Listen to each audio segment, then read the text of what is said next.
വേദമോളെ, ഇവിടെ ഏത് സ്കൂളിലാണ് അവ ഇവിടം തീരുമാനിച്ചിരിക്കുന്നത്? അമൃതയിലാണോ ചിന്മയിലാണോ? നമുക്ക് കുറച്ചുകൂടെ അടുത്ത അമൃതയിലെ ആര്യയുടെ മടിയിൽ കണ്ണ് കടിച്ചു കിടക്കുന്ന കുഞ്ഞിപ്പെണ്ണിനെ വാത്സല്യത്തോടെ നോക്കിക്കൊണ്ട് നിറഞ്ഞു തിരക്കി. അതൊന്നും തീരുമാനിച്ചിട്ടില്ലളിയാ. ഇന്ന് അടുത്തുള്ള ഗവൺമെന്റ് സ്കൂളിൽ പോയി കാര്യങ്ങളൊക്കെ അന്വേഷിച്ചു വന്ന ആര്യെന്ന് നോക്കിയിട്ട് അഭി പറഞ്ഞു. സ്കൂൾ ഓപ്പൺ ആവാൻ മുൻപ് എല്ലാം ഒന്ന് അന്വേഷിച്ചു വെക്കേണ്ട അളിയാ. ഇനി മോള് 6ാം ക്ലാസ്സിലേക്കല്ലേ? നിരഞ്ജൻ വീണ്ടും തിരക്കി. അതെ, 6ാം ക്ലാസ്സിലാണ്. പിന്നെ ഇവള് പറയുന്നത് ഇനി ദേവുട്ടി നമ്മുടെ ജംഗ്ഷനിലെ ഗവൺമെന്റ് സ്കൂൾ പഠിക്കട്ടെ എന്നാണ്. അഭി വല്ലായ്മയുടെ പറഞ്ഞു. ഗവൺമെന്റ് സ്കൂൾ പഠിക്കുന്നത് മോശം കാര്യമൊന്നുമല്ല, പക്ഷേ ഹോളി ക്രോസ് പോലെ ഒരു സ്കൂൾ മിടുക്കയായി പഠിച്ചു വന്ന വേദമോളിനിയും ഇതുപോലെ ഒരു സ്കൂൾ തന്നെ പഠിക്കുന്നല്ലേ അഭി നല്ലത്. അത് മതി ഏട്ടാ. ഞാനും ചിത്തുവേട്ടനും 2 ദിവസമായി ഇത് തന്നെയാണ് പറയുന്നത്. ഈ ചേച്ചിയാണ് ഒന്നിനും സമ്മതിക്കാത്തത്. കൂർത്ത നോട്ടത്തോടെ നിവി പറഞ്ഞു കേട്ട് ആര്യയുടെ മുഖം വാടി. വേറെ ഒരിടത്തും ഇനി കുഞ്ഞിനെ കൊണ്ട് നടക്കേണ്ട അഭി, അമർത്ത മതി. അവിടെ എനിക്ക് പരിചയമുള്ളൊരു പാർട്ടിയുണ്ട്, ഞാൻ സംസാരിക്കട്ടെ. നിരഞ്ജൻ പറഞ്ഞു കേൾക്കെ ആര്യയുടെ മുഖം വിളറിയെങ്കിൽ അവളുടെ മടിയിൽ കണ്ണടച്ച് കിടന്ന വേദയുടെ കുഞ്ഞുമുഖം ഒന്ന് വിടർന്നു. അവൾ കണ്ണുകൾ തുറന്ന് നിവിയോട് എന്തോ പറഞ്ഞു ചിരിക്കുന്ന നിരഞ്ജനെ ആദ്യമായി ഇഷ്ടത്തോടെ ഒന്ന് നോക്കി. ആ സ്കൂളിൽ വിടണ്ടേട്ടാ, അവിടെ ഒരുപാട് കാശാകും. മോളെ നമുക്ക് ഇവിടെ ഗവൺമെന്റ് സ്കൂളിൽ തന്നെ വിടാം. അത് മതി, പഠിക്കുന്ന കുട്ടികൾ ഏത് സ്കൂളിലായാലും പഠിച്ചോളും. ആര്യ പെട്ടെന്ന് തന്നെ പറഞ്ഞു. ആര്യ പറഞ്ഞ പോലെ അവിടെ പഠിപ്പിക്കാൻ കാശ് ഒരുപാടാകും. പഠിക്കാൻ കഴിവുള്ള കുട്ടികൾ ഏത് സ്കൂളിലായാലും പഠിക്കും. പക്ഷെ നല്ലൊരു സ്കൂളിൽ പഠിക്കാൻ ആഗ്രഹിക്കുന്ന, അത് നന്നായി പഠിക്കാൻ കഴിവുള്ള ആ കുഞ്ഞിനെ പണത്തിന്റെ കുറവ് പറഞ്ഞ് ഗവൺമെന്റ് സ്കൂളിൽ മാറ്റുന്നതോട് എനിക്ക് യോജിക്കാൻ പറ്റില്ല. അവിടുത്തെ ഫീസൊന്നും നമ്മൾ വിചാരിക്കും പോലെ ചെറിയ തുകയല്ല. അവിടെ അതൊക്കെ ചെയ്തിരുന്നത് അയാളാണ്. അതിന്റെ കണക്കും കാര്യങ്ങളുമൊന്നും എനിക്കറിയില്ലെങ്കിലും ഒരു വർഷത്തേക്ക് വലിയൊരു തുക തന്നെ വേണ്ടി വരും. എന്റെ പൊന്നു അച്ഛേ, അവിടുത്തെ ചിലവൊന്നും നിങ്ങളിപ്പോൾ നോക്കണ്ട. മോളെ ഞാൻ പഠിപ്പിച്ചോളാം. വേണ്ട, അതൊന്നും വേണ്ട. നിരഞ്ജൻ പഠിപ്പിച്ചോളാമെന്ന് പറഞ്ഞതും വെപ്രാളത്തോടെ പ്രകടമായ താല്പര്യമില്ലായ്മയുടെ ആര്യ അതിനെ എതിർത്തു. അതെന്താ ബി, മോളെ ഞാൻ പഠിപ്പിക്കുന്നത് കൊണ്ട് എന്താ കുഴപ്പം? എൻ്റെ അച്ഛൻ ജീവിച്ചിരിക്കുന്ന സമയത്തും എത്ര കുട്ടികളെ സ്പോൺസർ ചെയ്തിട്ടുണ്ടെന്ന് അറിയോ? പഠിക്കാൻ കഴിവുള്ള കുട്ടികൾ പഠിക്കട്ടെ എന്നാണ് അച്ഛൻ പറയുക. ആര്യ വേണമെന്ന് പറഞ്ഞത് അത്രയും ഇഷ്ടപ്പെടാതെ നിരഞ്ജൻ പറഞ്ഞു. ഇനി ഞാൻ പഠിപ്പിക്കാമെന്നും പറഞ്ഞ് ഇഷ്ടമായില്ലെങ്കിൽ ഇയാൾ എവിടെയെങ്കിലും ജോലി നോക്കടൂ. അപ്പൊ പിന്നെ ഒന്നും നോക്കാതെ കുഞ്ഞിനെ നന്നായി പഠിപ്പിച്ചൂടെ? കൊച്ചിനെ കൊണ്ടുവന്ന് വല്ലയിടത്തും തള്ളി അതിന്റെ ഭാവി കളയാതെ, പരുഷമായി പറഞ്ഞിട്ട് മെല്ലെ എഴുന്നേറ്റ് മുറ്റത്തേക്ക് ഇറങ്ങി നിരഞ്ജൻ. അഞ്ജു, നിവിയും അഭിയും രാധികയും അഭിപ്രായമൊന്നും പറയാതെ കുനിഞ്ഞ മുഖത്തോടെ ഇരിക്കുന്ന ആര്യ തന്നെ നോക്കിയിരുന്നു. ഞാനൊരു ജോലിക്ക് പോകണമെന്ന് തന്നെയാണ് ആലോചിക്കുന്നത്. പക്ഷേ വെറും ഒരു ഡിഗ്രിയും കൊണ്ട് നടക്കുന്ന എനിക്ക് ജോലി കിട്ടിയാലും മോളെയും അത്രയും വലിയ സ്കൂൾ പഠിപ്പിക്കാനുള്ള വരുമാനമൊന്നും കിട്ടില്ലെന്ന് എനിക്കറിയാം. അതുപോലെ കുഞ്ഞൊരു വീടെടുത്ത് ഞാനും മോളും അങ്ങോട്ട് മാറുമ്പോൾ വാടകയായിട്ടും ഞങ്ങളുടെ ചിലവുകളൊക്കെ ആകുമ്പോൾ പിന്നെ ഇങ്ങനെ വലിയ സ്കൂളിലേക്ക് ഞാൻ അവളെ പറഞ്ഞു വിടും. നിറഞ്ഞ തുളുമ്പാൻ വെമ്പി നിൽക്കുന്ന മിഴികളോടെ പറഞ്ഞു ആര്യ. വേറെ വീടെടുക്കേ? എന്തിന്? ചേച്ചിയും വേദനയും ഇവിടുന്ന് എങ്ങോട്ടും വിടാൻ ഞാൻ സമ്മതിക്കില്ല. അഞ്ജു, നീയും പറഞ്ഞതല്ലേ ചേച്ചിയെ ഇവിടെയും വിടില്ലെന്ന്? എന്നിട്ടിപ്പോ മിണ്ടത് കണ്ണ് നിറച്ചിരിക്കുന്നോ? പോത്തെ. ആരെയും അഞ്ജുനെയും മാറി മാറി നോക്കിക്കൊണ്ട് നിവി ചോദിച്ചു. വേറെ വീടെടുക്കാമെന്ന കാര്യം വിട്ടേക്ക് ആര്യെ, അത് ഞാനും സമ്മതിക്കില്ല. അങ്ങനെ ഒരു വീട് വേണമെങ്കിൽ നിന്റെ പേരിലുള്ള സ്ഥലം ഇവിടെ കിടപ്പുണ്ട്. നിനക്ക് തന്ന സ്വർണമൊക്കെ നിന്റെ കയ്യിലുണ്ടല്ലോ, അത് വിറ്റ് അവിടെ ചെറിയൊരു വീട് പണിയാം. പിന്നെ ജോലി, നിനക്ക് മനസ്സിന് സമാധാനം സന്തോഷം തരുന്ന ഒരു ജോലി, അതെത്ര ചെറുതോ ആവട്ടെ, അത് മതി. മോളുടെ പഠിപ്പിന്റെ കാര്യമൊന്നും നീ അറിയണ്ട, അതൊക്കെ ഞാൻ നോക്കിക്കോളാം.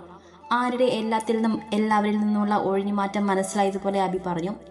അബി, മോളുടെ സ്കൂളിലെ കാര്യങ്ങൾ ഞാൻ നോക്കിക്കോളാം. അതെന്റെ ഒരു ആഗ്രഹമാണ്. എതിർപ്പൊന്നും പറയരുത് പ്ലീസ്. തന്നെ കണ്ണ് ചിമ്മാതെ നോക്കിയിരിക്കുന്ന ആ കുഞ്ഞു പെണ്ണെ നോക്കി ഉള്ളിൽ നിറഞ്ഞു നിൽക്കുന്ന വാത്സല്യത്തോടെ ചിരിച്ചുകൊണ്ട് നിരഞ്ജൻ പറഞ്ഞു. അളിയ, അതിപ്പോ നിരഞ്ജൻ തനിക്ക് ഭാര്യ സഹോദരനാണ് എന്ന് പറഞ്ഞാലും ആര്യക്ക് അയാൾ അന്യപുരുഷനാണ്. അതിന്റെ ബുദ്ധിമുട്ട് അവളുടെ വാക്കിലും നോക്കിലും പ്രവൃത്തിയിലും ഉണ്ടെന്ന് ശരിക്കും അറിയുന്ന അബി എന്ത് പറയണമെന്നറിയാതെ നിക്കി. ഏട്ടാ, ചേച്ചിക്ക് നമ്മുടെ ഷോപ്പിൽ ജോലി കൊടുക്ക്. എന്നിട്ട് ഇതിനെ കൊണ്ട് അവിടുത്തെ മുഴുവൻ ജോലിയും ചെയ്യിക്കണം. എന്നിട്ട് നല്ല സാലറി കൊടുക്ക്. അപ്പൊ ചേച്ചിക്ക് ആരിലും സഹായം സ്വീകരിക്കാതെ സ്വന്തം പൈസയിൽ തന്നെ എല്ലാ കാര്യങ്ങളും ചെയ്യാൻ പറ്റുമല്ലോ. വേദുവിന്റെ പഠനക്കാര്യത്തിലുള്ള നിരഞ്ജന് സഹായം സ്വീകരിക്കാനോ വേണ്ടെന്ന് പറയാനോ കഴിയാതെ ബുദ്ധിമുട്ടുന്ന അബിയുടെ അവസ്ഥ മനസ്സിലാക്കിയതുപോലെ നിവി പറഞ്ഞു. അതൊരു നല്ല കാര്യമാണല്ലോ. എന്തായാലും ചേച്ചിക്ക് ജോലി പോണം എന്ന് പറഞ്ഞില്ലേ? രഞ്ജിച്ചന്റെ ഷോപ്പിലാകുമ്പോൾ ഒന്നും പേടിക്കാനുമില്ല. നിവിയുടെ ആ അഭിപ്രായം ഇഷ്ടമായതുപോലെ അഞ്ചു കൂടെ പറഞ്ഞതും നിരഞ്ജൻ ഉൾപ്പെടെ എല്ലാവരും ആരുടെ അഭിപ്രായം അറിയാനായി അവളെ നോക്കി. അത് എന്ത് ഷോപ്പാണ്? അവിടെ എന്ത് ജോലിയാണ് എന്നറിയാതെ ഞാൻ എല്ലാവരെയും പോലെ തന്റെ അഭിപ്രായം അറിയാൻ തന്നെ നോക്കി നിൽക്കുന്നത് കാണേ ഒരു പരങ്ങിലൂടെ ആര്യ തിരക്കി. ഇലക്ട്രിക്കൽ ഷോപ്പാണ് ചേച്ചി. ഇനിയിപ്പോ ടൈലസിന്റെ ബിസിനസ് കൂടെയൊക്കെ തുടങ്ങണമെന്നാണ് ഏട്ടൻ പറഞ്ഞത്. അവിടെ ചേച്ചിക്ക് ചെയ്യാൻ പറഞ്ഞ ജോലിയൊക്കെ ഉണ്ട്. ബില്ലിങ്ങും മറ്റുമൊക്കെ ചെയ്ത് എൻ്റെ ഏട്ടനെ ഹെൽപ്പ് ചെയ്യണം. സാധനങ്ങൾ എടുത്ത് കൊടുക്കാനൊക്കെ അവിടെ മുൻപ് 2-3 ബംഗാളി പയ്യന്മാരുണ്ടായിരുന്നു. അതുപോലെ ആരെങ്കിലും ഇപ്പോഴും കണ്ടെത്തും. പക്ഷെ മേൽനോട്ടത്തിന് അവിടെ ചേച്ചി ഉണ്ടാവണം. പിന്നെ പണ്ടൊക്കെ ഞാനും വല്ലപ്പോഴും ഏട്ടനെ സഹായിക്കാൻ പോയിട്ടുണ്ട്. നിവി ചിരിയോടെ പറയുന്നതൊക്കെ കാര്യമായി ആര് കേട്ടിരിക്കുന്നത് കാണി എല്ലാവരുടെ നെഞ്ചിലും ഒരു തണുപ്പ് വീണു. അതോടെ നെഞ്ചിൽ കൈ ചേർത്ത് ദൈവത്തിന് നന്ദി പറഞ്ഞിട്ട് നിറ കണ്ണുകൾ ഒപ്പിരാധിക്കാം. നിവിയുടെ സംസാരം കേട്ട് കുഞ്ഞൊരു ചിരിയോടെ നിന്ന അഭി തന്നെ നോക്കി ഒരു ചിരി ഒളിപ്പിച്ചു നിൽക്കുന്ന നിരഞ്ജനെ കാണി ചമ്മലോടെ മുഖം കുനിച്ചു കളഞ്ഞു. പിന്നെ ചേച്ചിക്ക് അറിയാലോ, ആക്സിഡന്റ് ഒക്കെ പറ്റി ആകെ തളർന്നു പോയ കാലുകളാണ് എൻ്റെ ഏട്ടൻ്റെത്. എപ്പോഴും ഒരുപാട് നടന്നാലോ നിന്നാലോ ഒക്കെ നീര് വെക്കും. അപ്പോൾ ഷോപ്പിൽ ഈ വെയിറ്റ് എടുത്ത് പോക്കുക, പടികൾ കയറുക, അങ്ങനെ നല്ല കുരുത്തക്കേട് ഏട്ടൻ ഒപ്പിക്കുവാണെങ്കിൽ അപ്പൊ തന്നെ അതൊക്കെ വീഡിയോ എടുത്ത് എനിക്ക് സെൻഡ് ചെയ്തേക്കണം. അതിനെ ഇത്തിരി നന്നായി എടുക്കാനുണ്ട്. അതിനൊക്കെ കൂടെ വേണ്ടിയാണ് ചേച്ചി ഞാൻ അങ്ങോട്ട് തന്നെ നിയമിച്ചത്. രാധികയും മഞ്ജുവും വേദവും വീടിനകത്തേക്ക് കയറി പോകുന്നത് നോക്കിയിരിക്കുകയായിരുന്ന ആരുടെ അടുത്തേക്ക് ചേർന്നിരുന്ന അവളെ തോളിലൂടെ കൈ ചുറ്റിപ്പിടിച്ചുള്ള കള്ളച്ചിരിയോടെ നിവി മെല്ലെ പറഞ്ഞു, അങ്ങനെയൊക്കെ ചെയ്താൽ നിന്റെ ഏട്ടൻ അറിയില്ലേ, എന്നെ വഴക്ക് പറയില്ലേ? ജോലി കിട്ടും മുൻപേ എന്നെ പിരിച്ചുവിടുന്ന സാഹചര്യം ഉണ്ടാക്കുവോ? മുറ്റത്ത് കാര്യം പറഞ്ഞു നിൽക്കുന്ന അളിയന്മാരെ ഒന്ന് നോക്കിയിട്ട് കുട്ടികളെ പോലെ ചുണ്ടു ചുളക്കി പിടിച്ചു. കണ്ണുകൾക്ക് വിടർത്തി പറയുന്നവളെ വാത്സല്യത്തോടെ ചേർത്ത് പിടിച്ചുകൊണ്ട് ആര് ചോദിച്ചു. ചേച്ചിക്ക് അറിയാഞ്ഞിട്ടാണ്. എൻ്റെ ഏട്ടൻ അങ്ങനൊന്നും ചെയ്യില്ല, പാവാണ്, വെറും പാവം. നിവി ഏട്ടനോടുള്ള അങ്ങേയറ്റം സ്നേഹത്തോടെ പറഞ്ഞു. അതെ, പാവമായിരിക്കും. അതുകൊണ്ടാണല്ലോ ആ സ്ത്രീ കൂടെ കഴിഞ്ഞ കാലം മുഴുവനും ചതിച്ചിട്ടും ആ മനുഷ്യൻ തിരിച്ചറിയാതെ പോയത്. അവൾക്ക് നിരഞ്ജനെ ഓർത്ത് പാവം തോന്നി. പക്ഷെ ചതി തിരിച്ചറിഞ്ഞിട്ടും ഇട്ടെറിഞ്ഞു പോരാൻ കഴിയാതെ ആ വീട്ടിൽ ഒരു പുഴുവിനോളം അതമ്പതിച്ചു കഴിഞ്ഞാൽ തന്നെ ഓർത്ത് ആ നിമിഷം സ്വയം വെറുപ്പ് തോന്നിപ്പോയി ആര്യക്ക്. നീ ഇന്ന് വരില്ലെന്ന് ഉറപ്പാണോ വൈഷു? അവിടെ എന്താ ഇതിന് മാത്രം നിന്നെ കൊണ്ടുള്ള ആവശ്യം? അങ്ങനെ ആവശ്യമുണ്ടെങ്കിൽ നിന്റെ ഏട്ടത്തിയെ വിളിച്ച് വരുത്തിക്കൂടെ അമ്മായിക്ക്? വീട്ടിൽ പോകാൻ ഒരുങ്ങുന്നവളോട് ബാത്റൂമിൽ നിന്നും ഇറങ്ങി വന്ന ആകാശ് ചോദിച്ചു. അത് പിന്നെ വെക്കേഷൻ ആയതുകൊണ്ട് ഒരാഴ്ച നിൽക്കാൻ ഏട്ടത്തി വീട്ടിലേക്ക് പോയതല്ലേ. അപ്പൊ പിന്നെ അമ്മ എങ്ങനെ അവരെ തിരികെ വിളിക്കും? ഞാൻ നാളെ രാവിലെ ഇങ്ങെത്തില്ലേ, പിന്നെന്താ? ഇനിയും ആകാശൊന്നും ചോദിക്കാതിരിക്കാൻ എന്നോണം അവൻ്റെ അടുത്ത് വന്ന് അവൻ ഇറക്കെ പുണർന്നുകൊണ്ട് ചോദിച്ചിട്ട് അവന്റെ ചുണ്ടിലേക്ക് ചുണ്ട് ചേർത്ത് വെച്ചു വൈഷ്ണവി. പ്രവീണിന് അടുത്തേക്കുള്ള യാത്രയിൽ വൈഷ്ണവിക്ക് ഭയമോ ചെയ്യുന്ന അല്ലെങ്കിൽ ചെയ്തുകൊണ്ടിരിക്കുന്നതായ തെറ്റുകൾ ഓർത്തുള്ള കുറ്റബോധമോ ഉണ്ടായിരുന്നില്ല. എല്ലാവരെയും പോലെ പറ്റിച്ച് രസിക്കുന്നതിൽ അവൾ വല്ലാത്തൊരു സന്തോഷം കണ്ടെത്തുന്നുണ്ടായിരുന്നു, ഹരം കൊള്ളുന്നുണ്ടായിരുന്നു. രാത്രി ഒരുപാട് വൈകിയതോടെ വിശപ്പും ദാഹവും സഹിക്കാനാവാത്ത ലക്ഷ്മി മെല്ലെ മുറിക്ക് പുറത്തേക്ക് ഇറങ്ങി വന്നു. താൻ നേരത്തെ കയറിപ്പോയപ്പോൾ ഇരുന്ന അതേ സ്ഥലത്ത് ആ ഇരിപ്പിരിക്കുന്ന വേണുവിനെയും മാലതിയെയും കാണി ലക്ഷ്മി ഒരു നിമിഷം ഒന്നും മിണ്ടാതെ നിന്നു. പിന്നെ രണ്ടും കൽപ്പിച്ച് ഹാളിലേക്ക് ഇറങ്ങി വന്നു. എനിക്ക് വിശക്കുന്നുണ്ട്, ഇവിടെ കഴിക്കാൻ എന്താ ഉള്ളത്? രാവിലെ എന്തോ കഴിച്ചതാണ്. യാതൊരു കൂസലമില്ലാതെ അവർക്ക് മുമ്പിൽ വന്ന് നിന്ന് ലക്ഷ്മി ചോദിച്ചു. അവളെ ചോദ്യം കേട്ടിട്ടും കണ്ണുപോലും തുറക്കാതെ പല്ലി കടിച്ചു പിടിച്ച് ആ കിടപ്പ് കിടക്കുമ്പോൾ ഇങ്ങനൊരു മകൾക്ക് ജന്മം കൊടുത്തു പോയതിൽ വേണു സ്വയം വീർത്തു പോകുമായിരുന്നു. ഞാൻ ചോദിച്ചത് നിങ്ങൾ കേട്ടില്ലേ? എനിക്ക് വിശക്കുന്നു, കഴിക്കാൻ എന്തെങ്കിലും എന്താ? നിലത്ത് തളർന്നിരിക്കുന്ന മാലതിയുടെ തോൾ പിടിച്ചു നുലച്ചുകൊണ്ട് ലക്ഷ്മി പറഞ്ഞു. നിന്നെപ്പോലൊരു പിശാചിന് വെച്ച് വിളമ്പിത്തരാൻ അവൾക്ക് സൗകര്യമില്ല. നിനക്ക് വേണമെങ്കിൽ പോയി സ്വയം ഉണ്ടാക്കി കഴിക്കണം. അതുവരെ അവളുടെ മുഖത്ത് പോലും നോക്കാതെ കണ്ണുകൾ അടച്ചിരുന്ന ആ മനുഷ്യൻ കടുത്ത മാനസിക വ്യതയിൽ കിതച്ചുകൊണ്ട് പറഞ്ഞു. എനിക്കങ്ങും വയ്യ ഇനിയിപ്പോ അടുക്കളയിൽ കയറി ഒന്നും ഉണ്ടാക്കാൻ. അമ്മ, നിങ്ങൾ രണ്ടാളും ഈ വാശിയും ദേഷ്യമൊക്കെ കളയും. ഞാൻ ആ സ്വത്ത് തട്ടിയെടുക്കാൻ നോക്കിയത് എനിക്ക് രഞ്ജുവിന് സമാധാനത്തോടെയും സന്തോഷത്തോടെയും ജീവിക്കാൻ വേണ്ടിയാണ്. അല്ലെങ്കിൽ നമുക്ക് കുഞ്ഞുങ്ങളില്ലല്ലോ എന്നും പറഞ്ഞു അവൻ അതൊക്കെ ആ പെണ്ണിന് കൊടുക്കുമെന്ന് ഞാൻ ഭയന്നു പോയി. അല്ലാതെ ഞാൻ എനിക്ക് വേണ്ടി മാത്രമായിട്ടൊന്നും ചെയ്തില്ല. അത് അവനോ മനസ്സിലാക്കുന്നില്ല. നിങ്ങളെങ്കിലും എന്നെ ഒന്ന് മനസ്സിലാക്കാൻ ശ്രമിക്കുക. അച്ഛന്റെയും അമ്മയുടെയും മനസ്സിൽ തന്നെ കുറിച്ചുള്ള ധാരണ മാറ്റാൻ എന്ന പോലെ പറഞ്ഞു ലക്ഷ്മി. എന്നിട്ടിപ്പോ എല്ലാം നിനക്ക് മാത്രമായി കിട്ടിയാലോ അല്ലെ? ഈ കണ്ട സ്വർണവും പൈസയും ഒക്കെ നിന്റെ കയ്യിലുണ്ടായിട്ടും ആ ചെറുക്കിന് നല്ല ചികിത്സ പോലും കൊടുക്കാത്ത നീ എല്ലാം അവന് നിനക്കും വേണ്ടിയാണ് ചെയ്തതെന്ന് പറഞ്ഞാൽ അവൻ വിശ്വസിക്കുമോ ലക്ഷ്മി? എന്തിന്? നിന്നെ പെറ്റവളായി എനിക്ക് പോലും വിശ്വാസം തോന്നുന്നില്ല, പിന്നെയല്ലേ അവന്? മാലതി നിറകണ്ണുകളോട് പറഞ്ഞു. നിങ്ങൾ ആരും വിശ്വസിക്കണമെന്ന് എനിക്ക് ഒരു നിർബന്ധമില്ല. നാളെയോ മറ്റന്നാളോ ഞാൻ രഞ്ജുവിന്റെ അടുത്തേക്ക് പോകും. ഇപ്പോഴത്തെ ദേഷ്യമൊക്കെ ഒന്നടങ്ങുമ്പോൾ ഞാൻ പറയുന്നത് അവന് മനസ്സിലാകും. പിന്നെ ഞാൻ ആ പെണ്ണിനെ സ്വത്ത് കൊടുക്കാൻ മടിച്ചു, എല്ലാം സ്വന്തമാക്കി വെച്ച് എന്ന് രഞ്ജുവിനറിയും. അല്ലാതെ നിവിയെ ഞാൻ ആ നയനയുടെ അനിയനുമായുള്ള വിവാഹത്തിലൂടെ പെടുത്താൻ നോക്കിയതോ അവളോടുള്ള എന്റെ ശത്രുതയോ ഇഷ്ടക്കേടോ ഒന്നും അവൻ അറിയില്ല. അതുകൊണ്ട് ഞാൻ മനസ്സറിഞ്ഞ് കരഞ്ഞ് കാല് പിടിച്ചാൽ രഞ്ജു വീഴും. നിരഞ്ജനെ വരുതിക്ക് കൊണ്ടുവരുന്ന കാര്യം ഓർത്ത് ഭ്രാന്തമായൊരു ചിരിയോടെ ലക്ഷ്മി പറഞ്ഞു. അന്ന് നിനക്ക് അവനോട് പ്രേമമാണെന്നും പറഞ്ഞ് നീ ഇവിടെ തുള്ളൽപ്പാട്ട് നടത്തിയപ്പോൾ തന്നെ ഞങ്ങൾ 3 പേരും നിന്നോട് പറഞ്ഞിരുന്നു നിവിത എന്ന ആ പെൺകുട്ടി നിരഞ്ജൻ ആരാണെന്ന്. അന്ന് അവനും അവൾ മകളാണെങ്കിൽ നിനക്കും മകളാണെന്ന് നീ പറഞ്ഞു. എന്നിട്ടിപ്പോ ആ സ്നേഹം അങ്ങ് ആവിയെ പോയോ? ലക്ഷ്മി തുറച്ചു നോക്കിക്കൊണ്ട് വേണു തിരക്കി. എനിക്ക് അന്നും ഇന്നും ഇനി എന്നും ആ പെണ്ണ് ശത്രു തന്നെയാണ്. അവളെ രഞ്ജു തന്നെ അടിച്ച് പുറത്ത് കളയും വിധത്തിൽ മോശക്കാരിയാക്കണമെന്ന് കരുതിയാണ് അന്ന് ആ വിമലയെ കൂട്ടുപിടിച്ച് ആ ഹോസ്പിറ്റൽ കേസ് ഉണ്ടാക്കിയത്. ഞാനാണ് അതിന് പിന്നിലെന്ന് ആ സ്ത്രീക്ക് മനസ്സിലാക്കാത്ത വിധത്തിൽ എല്ലാം നന്നായിട്ട് ചെയ്തുകൊണ്ട് വന്നതാണ്. പക്ഷെ അവസാനം അത് പൊളിഞ്ഞു. അല്ല, അമ്മയും ഉണ്ടായിരുന്നല്ലോ ആ നാടകത്തിന് സാക്ഷി. അവൻ വിവിയും ഉണ്ടായിരുന്നു. സത്യം പറയാലോ, പിടിക്കപ്പെട്ടു പോകുമോ എന്ന് ഞാൻ അന്ന് വല്ലാതെ ഭയന്നെങ്കിലും ഒന്നും സംഭവിച്ചില്ല. പക്ഷേ അവളെ എങ്ങനെയൊക്കെ കൊടുക്കാൻ ഞാൻ നോക്കി. ഒടുക്കത്തെ ഭാഗ്യമാണെന്നേ അതിനും. അല്ലായിരുന്നെങ്കിൽ ആ നവീന്റെ കൂടെ നരകിച്ച് കഴിഞ്ഞനെ അവൾ. അല്ലെങ്കിൽ അവന്റെ പീഡനം സഹിക്കാൻ കഴിയാതെ ആത്മഹത്യ ചെയ്തനെ.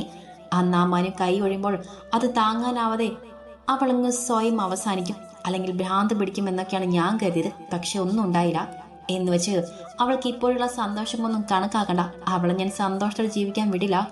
എന്റെ രഞ്ജുവിനെ എന്നിൽ നിന്ന് അകറ്റി അവളെ ഞാൻ വെറുതെ വിടില്ല. ഇപ്പോൾ അവൾക്ക് സ്വത്തും ഏട്ടനും ഭർത്താവും കുടുംബവും എല്ലാം സ്വന്തമായി. പക്ഷെ അതൊന്നും നന്നായി ആസ്വദിക്കാൻ അവളെ ഞാൻ അനുവദിക്കില്ല. ഉന്മാദം പിടിപെട്ടതുപോലെ ചിരിച്ചും കരഞ്ഞമൊക്കെ പറഞ്ഞിട്ട് മാതിരി അടുത്തേക്ക് ഇരുന്ന് ലക്ഷ്മി. മാലതി പകപ്പം നിറഞ്ഞ കണ്ണുകളോടെ വേണുവിനെ നോക്കി. അല്ല, ഇനി എന്താ നിന്റെ പ്ലാൻ? അതായത് ഇപ്പൊ ചെയ്ത ചതിയിലൊന്നും ആ കൊച്ചിനെ പെട്ടെന്ന് നിനക്ക് പറ്റിയില്ലല്ലോ. അപ്പോ അവിടെ അച്ഛനെയും അമ്മയും കൊന്നതുപോലെ അവളെ നീ ആളെ വെച്ച് കൊല്ലുമോ? അതോ നീ തന്നെ അങ്ങ് ചെയ്യുമോ? അവളുടെ ആ വർത്തമാനവും ഇരിപ്പും കണ്ട് ഉള്ളിലൊരു ഭയം നിറഞ്ഞെങ്കിലും ജന്മം കൊടുത്ത മകളോട് അങ്ങേയറ്റത്തെ വെറുപ്പും മറുപ്പും നിറഞ്ഞ ശബ്ദത്തിൽ ചോദിച്ചു അയാൾ.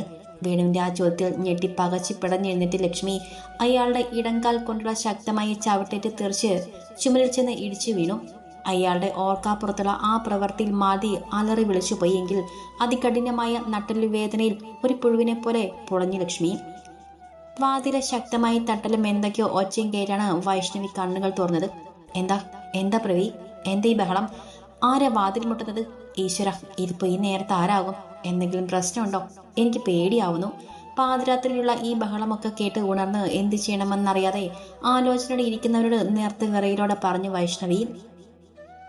ആരാണെന്നൊന്നും എനിക്കറിയില്ല, ഞാൻ നോക്കട്ടെ, നീ ഡ്രസ്സ് എടുത്തിടാൻ നോക്ക്.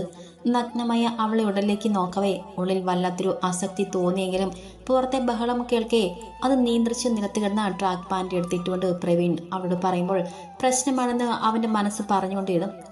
ഞാനത് ഓർത്തില്ല. സ്വയം ഒന്ന് നോക്കി നാവ് കടിച്ചുകൊണ്ട് അവൾ പിടഞ്ഞെഴുന്നേറ്റ് നിലത്ത് ചിതറിക്കിടന്ന ഡ്രസ്സുകളെടുത്ത് അണിയാൻ തുടങ്ങി. വൈഷു, പുറത്ത് ആൾക്കാർ കൂടിയിട്ടുണ്ട്, പോലീസും ഉണ്ടെന്ന് തോന്നുന്നു.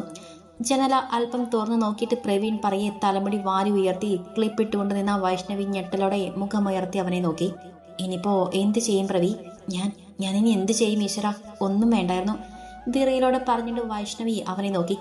എന്ത് ചെയ്യാൻ? ഇനി വരുന്നിടത്ത് വെച്ച് കാണാം. ഞാൻ വാതിൽ തുറക്കാൻ പോവാണ്. യാതൊരു കൂസലമില്ലാതെ പേടിച്ച് വിളറി വെളുത്തു നിൽക്കുന്ന വൈഷ്ണവിയോട് പറഞ്ഞിട്ട് വാതിലിനടുത്തേക്ക് നടന്നു പ്രവീൺ. സച്ചിയുടെ മെസ്സേജ് പ്രതീക്ഷ ബെഡിൽ കണ്ണുകൾ അടച്ചുറക്കം നടിച്ചു കിടന്ന അഭി അടുത്ത് കിടന്നവൾ ഉറങ്ങിയെന്നറിയാൻ മുഖം മെല്ലെ ചിരിച്ചു നോക്കി.